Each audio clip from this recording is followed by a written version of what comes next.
Naputulan ng daliri ang isang barangay tanod habang sugatan naman ng isang binitilyo sa salpukan ng isang motorsiklo at tricycle sa kahabahan ng National Highway dito sa Barangay Aminanteros, Cagayan City, Isabela, pasado alas 7:30 kagabi, January 29, 2026. Kinilala mga sangkot bilang sina George Rafael, 19-year-old, residente ng Barangay District 1, Cagayan City, at si Jaime Rivera, 66 years old at na barangay tanod na residente ng Barangay Aminanteros, Cagayan City. Sa paunang panayam ng Bomb Radio Cagayan, sinabi ni George na papunta sana siya sa practice ng isang pageant na kanyang sinalihan nang mangyari ang aksidente. Samantalang ay naman kay Ginong Jaime, papasok sana siya sa barangay hall para mag-duty bilang barangay tanod.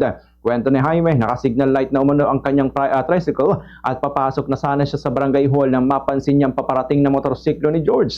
Dahil sa umano sa bilis ng takbo ng motorsiklo, hindi na naiwasan pa ang banggaan. Ginit naman ni George na nasa higit kumulang 60 kilometers per hour lamang ang kanyang takbo. Dahil sa banggaan, sumemplang si George at nagtamo ng kalos sa iba't ibang bahagi ng katawan, samantalang naputulan ng dalawang daliri si Jaime. Makalipas ay ng minuto, agad ding dumating ang rescue team sa lugar upang bigyan sila ng paunang lunas. Sa ngayon, wala pang opisyal na pahayag ang PNP Cagayan City tungkol sa insidente at patuloy pang investigasyon upang matukoy ang tunay na sanhi ng aksidente at ang pananagutan ng mga sangkot.